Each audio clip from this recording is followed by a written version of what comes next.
Depuis quelques années, la Côte d'Ivoire s'est engagée dans un processus de réforme de l'environnement des affaires. Le pays a été classé parmi le top 10 des pays les plus réformateurs du monde. Qu'est-ce qui a été fait pour arriver à ce stade?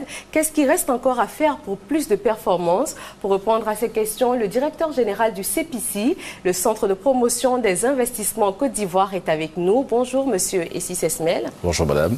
Alors, je le disais, la Côte d'Ivoire est classée dans le top 10 des pays les plus réformateurs au monde. Qu'est-ce que cela implique et quel est le chemin qui a été parcouru pour en arriver là aujourd'hui? Je vous remercie. C'est le résultat en fait d'une vision partagée du chef de l'État de faire de ce pays un pays émergent. Et de quelle vision l'État a établi donc un plan national de développement qui fait du secteur privé le moteur de la croissance économique. Et partant de là, le gouvernement s'est engagé dans un ensemble de réformes de l'environnement des affaires, de sorte à pouvoir permettre au secteur privé d'exercer son activité de manière sécurisée, de manière sécurisante et rentabiliser donc ses investissements. C'est de cette démarche, je dis, que résulte cette action menée sous la coordination de son Excellence Monsieur le Premier ministre depuis 2 ans pour, dans le cadre de ce référentiel Doing Business, apporter des réformes. Et c'est ce qui aboutit aujourd'hui à ces résultats que vous avez tantôt annoncés. Et quelles sont ces principales réformes? Ces réformes, je dirais, portent sur l'ensemble. Vous savez, le Doing Business est un référentiel qui permet de comparer des économies au niveau mondial et donc qui s'établit sur 10 indicateurs qui retracent l'activité économique de l'entreprise depuis la création jusqu'à sa cessation d'activité. Et donc, au niveau de ces différents indicateurs, il y a des réformes à indiquer pour principalement réduire les délais, réduire les procédures et réduire les coûts, de sorte à faciliter l'exercice donc de l'activité industrielle ou commerciale donc de l'investisseur.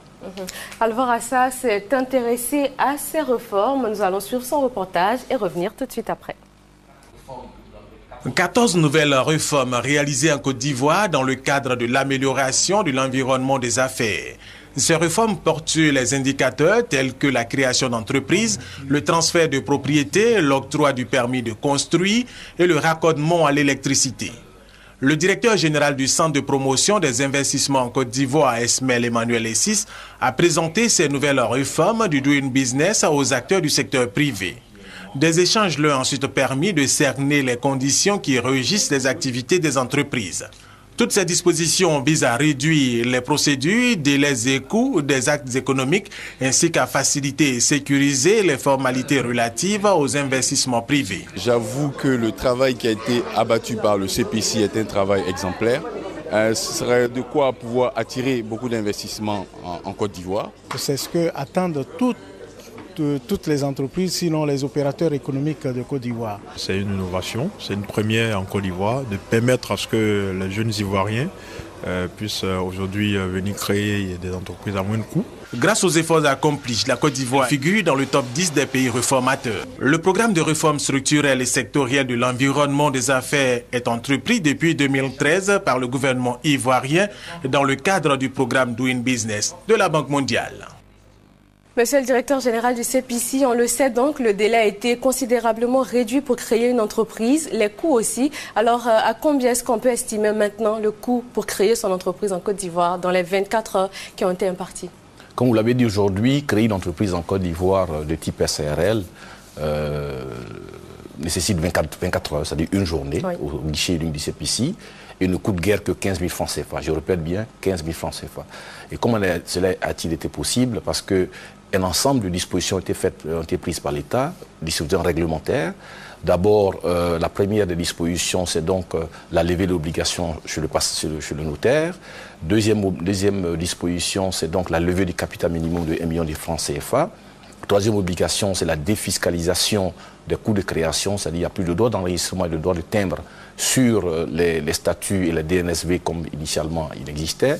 Et puis troisième élément, c'est la publication sur le site internet du CPC des avis de création, pour éviter donc de payer 15 000 francs comme il se faisait jusqu'aujourd'hui. Donc au total, créer une entreprise en Côte d'Ivoire coûte 15 000 francs CFA et cela se fait en 24 heures au CPC. Et des réformes ont également été réalisées pour l'obtention du permis de construire. On était à près d'1 an, et bien on est passé à moins de 3 mois. Qu'est-ce qui a changé au niveau de la procédure?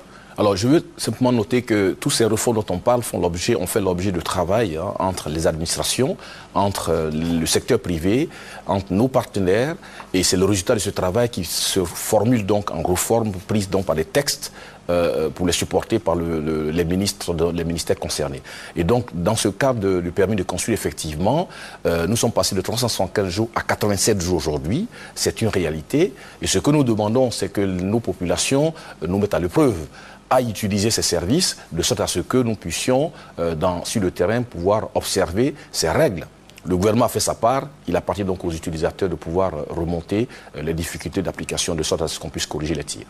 Et avant cette réforme, c'était obligatoire de passer devant le notaire pour la rédaction des statuts. Maintenant, ce n'est plus le cas. Est-ce que cette mesure ne va pas jouer sur la fiabilité, on va dire, de ces contrats ? Non, beaucoup de pays dans le monde le font, donc ce n'est pas une innovation pour la Côte d'Ivoire. Simplement, nous allons dans le sens, le fait de ne pas passer sur le notaire pour des types de sociétés, on dit bien c'est des types de sociétés commerciales, ne portant rien, je veux dire, sur la crédibilité de la chose. Le plus important, c'est que on donne la responsabilité aux créateurs d'entreprises d'être fiables dans ce qu'ils font. Voilà, c'est ça qui est le plus important, c'est l'acte économique qui compte. Et dans tous les cas, pour ceux qui n'auraient pas respecté, je veux dire, ces dispositions, se feront rattraper plus tard. Parce que lorsque vous créez votre entreprise au CPC, vous êtes déclaré aux impôts. Donc les impôts vous ont déjà pisté et toute anomalie sera donc détectée en conséquence. Et il y a une nouveauté, donc la publication de ces créations d'entreprises en ligne et gratuitement. Comment cela se passe-t-il ? Ben, lorsque nous créons donc l'entreprise chez nous en 24 heures, dès la création de l'entreprise, nous publions directement sur le site internet. Donc le créateur n'a qu'à aller sur nos sites internet, cliquer donc sur l'onglet qui donne consultation des avis, des annonces légales, et donc accéder donc à sa fiche de création, l'imprimer et continuer donc ces différentes formalités. Et les frais administratifs, monsieur le directeur général, pour enregistrer une propriété au registre foncier, ils sont passés de 10% en 2012 à 6% en 2014. Quelle autre facilité dans ce domaine ? Alors à ce niveau, donc, il y a eu deux grandes réformes. La première, c'est la fusion donc, de l'enregistrement et de la publication en une seule procédure, qui est valable depuis le début janvier 2014, ce qui nous a permis de réduire de moitié le délai. Et la deuxième réforme, ça consistait pour l'État de réduire le taux d'enregistrement de sorte à pouvoir susciter plus de déclarations aux bonnes valeurs de nos cessions de patrimoine immobilier. Cela a l'avantage de pouvoir renforcer les capitaux immobiliers de nos concitoyens et de permettre une meilleure traçabilité, je veux dire, de nos transactions. Et effectivement, nous sommes passés donc de 10% à 7% l'année dernière et cette année, le gouvernement a consenti de réduire donc à 6%. Après ces procédures-là, donc, pour avoir l'électricité dans un entrepôt commercial ou industriel, les procédures ont changé, c'est ça, les délais aussi ont été raccourcis? Une fois de plus, là, sous la houlette donc le ministère de l'Énergie, les différents acteurs ont été réunis autour d'une table. Chacun s'est engagé. Certaines documentations ont été supprimées, certaines étapes ont été supprimées. Et nous sommes arrivés donc effectivement à 28 jours pour pouvoir avoir l'accès à l'électricité pour une entreprise qui requiert donc 160 kVA de puissance électrique pour son usine.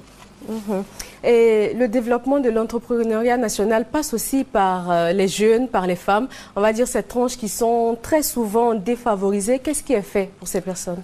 Ben, vous savez, déjà créer une entreprise avec 15 000 francs CFA, je crois que c'est à la portée de tous. Et c'est le signal fort, je crois, que le gouvernement veut donner à la jeunesse et aux femmes aujourd'hui de pouvoir venir du secteur informel et rentrer dans le secteur formel. Et d'autres dispositions, bien sûr, prises par le gouvernement vont s'accompagner. On a entendu parler déjà du programme Phoenix qui est en cours, qui va encadrer donc la réussite de la PME. Mais aujourd'hui, pour l'heure, c'est qu'on donne la possibilité aujourd'hui aux créateurs de pouvoir réaliser à des coûts moindres, dans des temps très réduits, leur rêve de posséder une entreprise en Côte d'Ivoire. Après avoir donc facilité toutes ces procédures, est-ce qu'il y a un accompagnement, on va dire, pour s'assurer de la viabilité un peu de ces entreprises-là?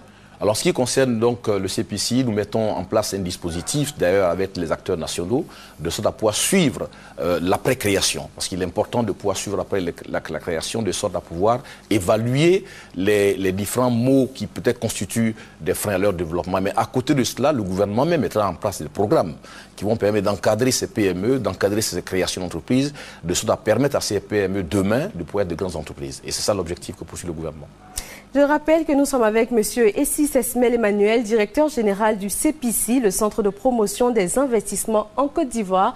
Alors, monsieur le directeur général, si on vous demandait de nous faire un point bref de la situation du monde des affaires en Côte d'Ivoire, quel serait-il? Je dirais que depuis 2 ans, comme vous le constatez vous-même, sous la houlette donc, de son Excellence M. Alassane Ouattara, président de la République de Côte d'Ivoire, l'activité va, l'environnement s'améliore, il faut le constater, et les choses bougent. Alors, les réformes ne sont pas faites seulement pour les grandes entreprises, c'est fait aussi pour l'entrepreneur local, c'est fait aussi pour le national. Et il faudrait donc que nos populations viennent à l'information, viennent s'enquérir de ce qui a changé dans les procédures administratives, de sorte à pouvoir mettre à l'épreuve les administrations et permettre justement sur le terrain de pouvoir avoir le bénéfice des actions. Donc je lance un appel à nos jeunes, à nos femmes, à la population, de venir au CEPICI, avoir ces informations et sur le terrain, de pouvoir remonter à chaque fois qu'il y a des difficultés, de pouvoir nous remonter ces difficultés de sorte à ce qu'on puisse les améliorer. Mais la Côte d'Ivoire est sur le chemin de cette émergence et je dirais pour conclure que l'environnement des affaires est l'élément clé, je veux dire, de l'attraction de l'investissement privé, surtout en Côte d'Ivoire, et du développement du secteur privé en Côte d'Ivoire. Merci, M. Essis Esmel Emmanuel, directeur général du Centre de promotion des investissements en Côte d'Ivoire, CEPICI. Nous retenons de votre intervention que le climat des affaires s'est nettement amélioré en Côte d'Ivoire, principalement grâce à des conditions souples et attractives. Il est désormais bien plus aisé de créer son entreprise et faire des affaires sur le sol ivoirien. Merci, M. Essis. Merci à vous tous de nous avoir suivis.